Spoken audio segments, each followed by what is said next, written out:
I just want to take a few moments and just reflect on the past 30 years. It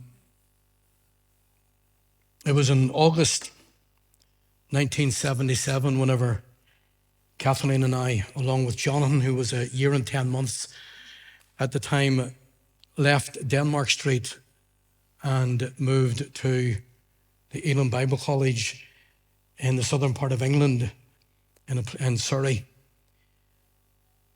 We were there for 2 years, and it was a kind of a love-hate relationship.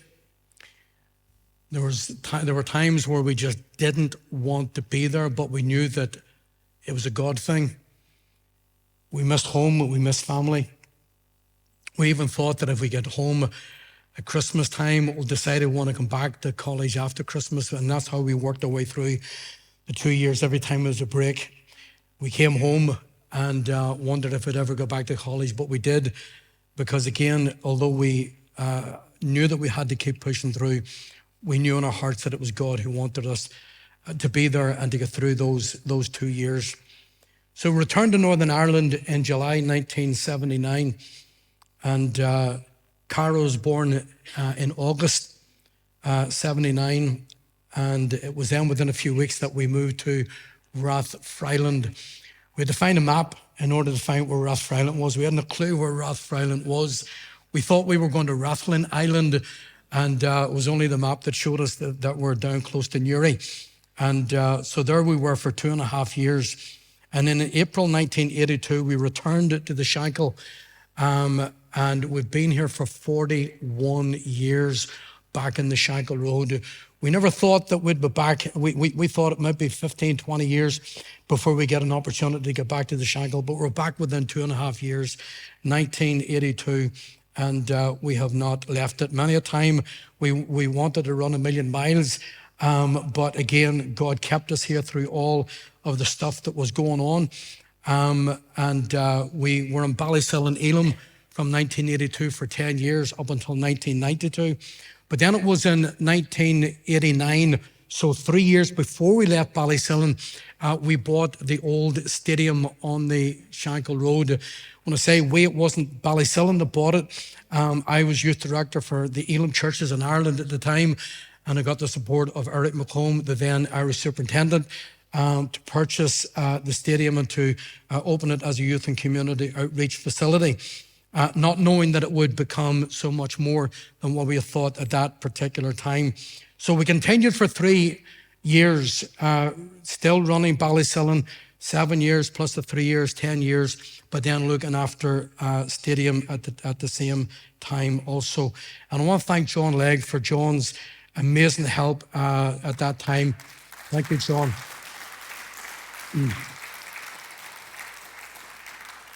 John was always a worker, and I'm sure he could still swing a hammer and use a saw and so on. I'm sure there's still some people in the family getting to do a few odd jobs around the place and so on.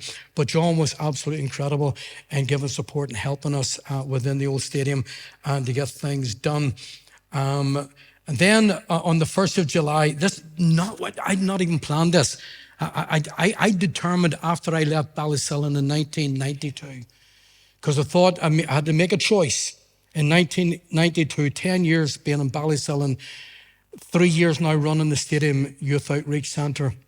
And we're going to continue doing this. And I made the choice, stop pastoring and begin to reach out to the community, because young people in our community are not being touched by the churches. They've been touched by paramilitary groups and drug dealers, but not by the churches. And so I felt that this was a new opportunity to reach young people within our community. So I made the decision to leave Ballysell after those 10 years in 1992. But then in 1993, God put it in my heart to open New Life Fellowship at the time. John Legg and I, we had been to Israel. I went back again after that, and again as part of my youth directorship here within Ireland, I went to a youth conference in Israel. And I met, I can't remember the name of the guy now, it's slipped my mind. It's Friday, but Sunday's coming. Who was that guy? No, nobody knew who it was. It'll come to me while I'm speaking. But then also I met a guy called Mal Fletcher, Professor Mal Fletcher from Australia. And he had written an amazing book on youth, on reaching youth in the 90s. And him and I we literally sat on the grass in a hotel, in a garden of a hotel. And we sat there talking to each other about youth outreaches. And as I was talking to him, I know there are those moments when you know that God's speaking to you. You may not hear the audible voice, but you know God is speaking to you. And I knew at that moment that God was speaking to me. And God said to me so clearly, I want you to go back to Belfast and start a church, but not just another church. And those words rang in my ears for quite some time. It was like a time when Kathleen was reading the newspaper, I'm washing the dishes. She called me in and she said, the stadium's for sale. And I went in and tried something, looked down and walked back into the kitchen. But those words just wouldn't leave my head. The stadium's for sale, and that led to us buying the stadium. And so these words were ringing in my head. Go back to Belfast, start a church, but not just another church. And I knew the Shankill had 42 churches at the time. It didn't need another church. And I came back, and for weeks, I prayed about it. I remember I locked myself in a room for 4 days. 4 days.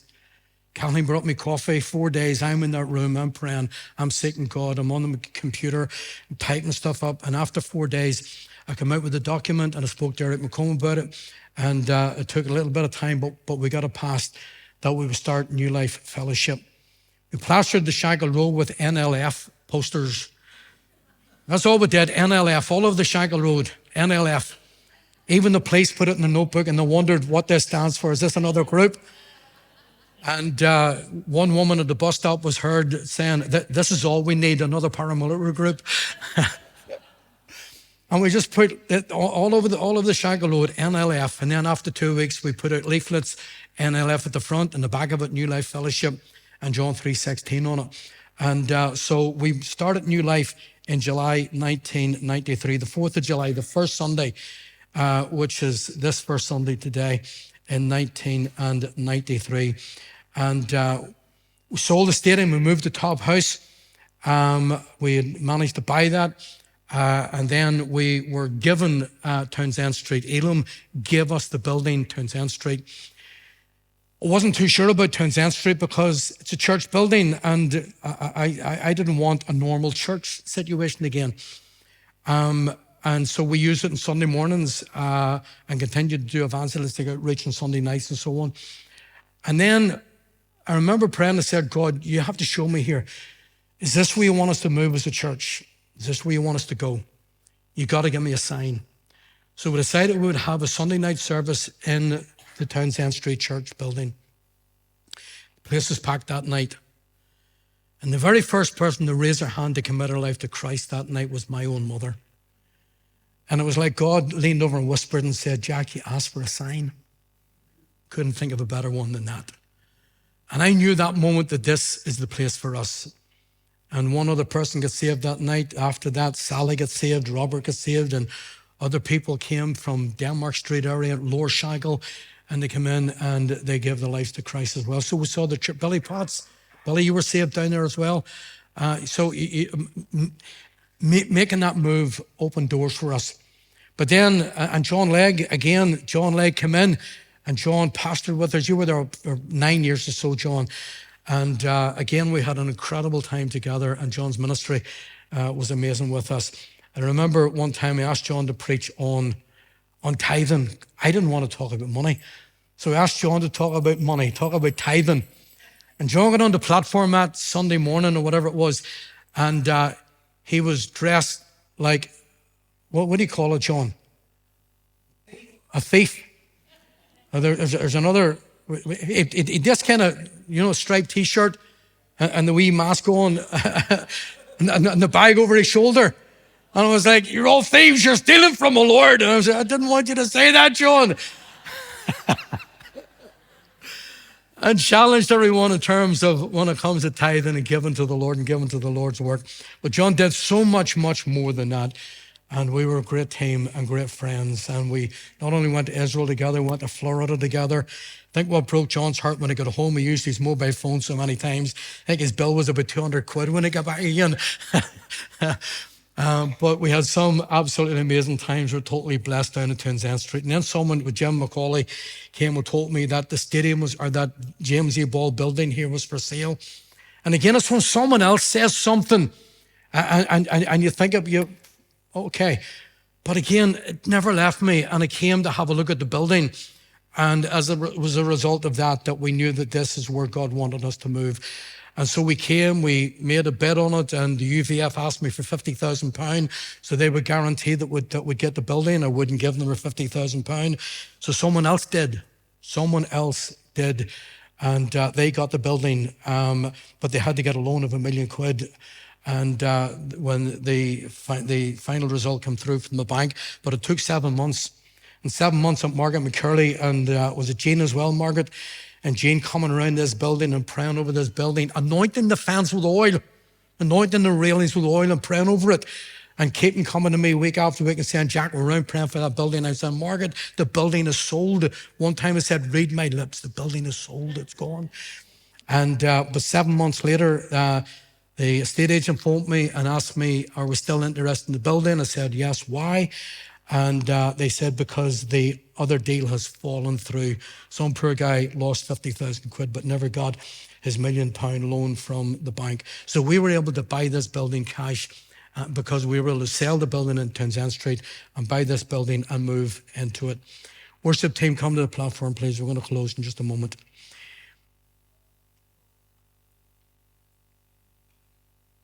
I've often been asked the question, why do you do what you do? And I suppose in some respects, and I'm not, I love pastors and I will defend pastors, and I have defended pastors. At times where people put comments on Facebook and they just have a go at pastors, and I bite. It's not just about me, it's about others that I know are being faithful to God and that are struggling through from week to week in order to get through the week, to get to church on Sunday morning, visiting people at home, visiting people in hospitals, facing their own issues and so on, still having to look after others as well as look after their own homes and their own families. And so I bite. When someone has a go at pastors, I bite. Oh, I know there's some pastors that have disappointed and let the congregation down and have let God down deeply. And there's some that are still able to cover that up. I know that, I understand that. But the vast majority of pastors are not in that category. And so when I see those kind of comments, I bite. And so I will defend pastors. But there was always something in me that was saying, Jack, you're not going to be, if I can use the phrase, a normal pastor. You're not just going to do Bible studies and prayer meetings and Sunday mornings, Sunday nights, visit and preach. It's going to be a bit more than that. I always felt that in my spirit. It would always be much more than that. And so when I'm asked the question, Jack, why do you do what you do? I'm reminded of what Jesus did in John chapter 14 when the disciples came to him and they said, Lord, there's a massive crowd of people here, 5,000 men plus their wives and children, 15 to 20,000 people. And the disciples are saying to Jesus, these people have been here all day. They're hungry, they're thirsty, they're tired, they're weary. They need food, they need water, they need somewhere to rest. And they said to Jesus, send them away. That's what they said. Send them away so they can get food for themselves. And sometimes we just want the problem to go away. Send them away. And they didn't expect the response that Jesus gave. This is what Jesus said. He said, no, you give them something to eat. Don't just come and talk to me about it. Don't just come and pray to me about it. Don't just bring the problem and the situation and think you can leave it with me. You do something about it. You give them something to eat. And I've taken that challenge from Jesus as a principle of life, where it's not enough to simply pray for the community, and it's not enough to simply pray for people. That when we're asking God to do something in people's lives and circumstances, in a community and a nation, that we've got to be prepared to step up and do something about it. that we give them something to eat, that we're not content to just simply saying, Lord, here's the problem, but Lord, resource us, help us to do something about the problem. And that's what Jesus did. Jesus gave the disciples the bread and the fish. Jesus gave it not to the crowd. We'll talk about Jesus feeding 5,000. He didn't. He gave it to the disciples. They were the ones who fed the multitude. He resourced them to do it. And that's what Jesus does. Whenever we're faithful to God, when we step out and we say, God, we see the needs, we understand the needs, and we're praying to you about them, Lord, we're asking you to do something. And then God is saying, you do something about that situation, and I'll resource you, and I'll help you to do that. I believe that's why we've moved from the stadium, Top House, Townsend Street, into this building, and who knows, Billy's still praying for the place next door. Who knows? We keep on praying and keep on trusting God, and God will and is resourcing us to reach out to our community and to touch the lives of people. Another thing that God spoke to me about, and this I finish, and this challenged me so much, it was like the moment sitting in the hotel garden in Israel. There was a moment when I know that the Holy Spirit said to me so clearly, nowhere in his word is the world commanded to go to church. Nowhere. Show me the verse in the Bible where God commands everyone to go to church on Sunday morning. The world is not commanded to come to church. I believe in church. I believe in gatherings. I believe that we should come together, encourage one another, fellowship, worship together, learn together, grow together. I believe in church. This is for us. But the world was not commanded to come to church. But the church was commanded to go into the world and preach the gospel. And we've flipped that on its head at times. And we think that as long as we have a church building, we've got some good stuff going on, we can invite people to come in, and that's what it's all about. No, it's much more than that. It's going on to the Shackle Road of those T-shirts. I'm a, what is it? Hope dealer. I'm a hope dealer. I do hugs, not drugs, and so on. You know, it's just, it's doing stuff like that. But it's also being the person that Christ has made you to be in your community, in your workplace, in your home, and even when you come together as believers. We're commanded to go, and we'll go with his help and his presence with us. Mince mentioned people. Thanks for mentioning Hacksaw. Billy Haddock with us all these years too. Thanks for mentioning those people. Barzo. You can go through names of people who've been here, back in the upper room, Top House, Townsend Street, and those who have joined us here. We're still on a journey. And your role now is to do what you can do to make an impact within this church for good, and then make an impact within our community. And ask yourself the question, what's your contribution going to be over the next 30 years?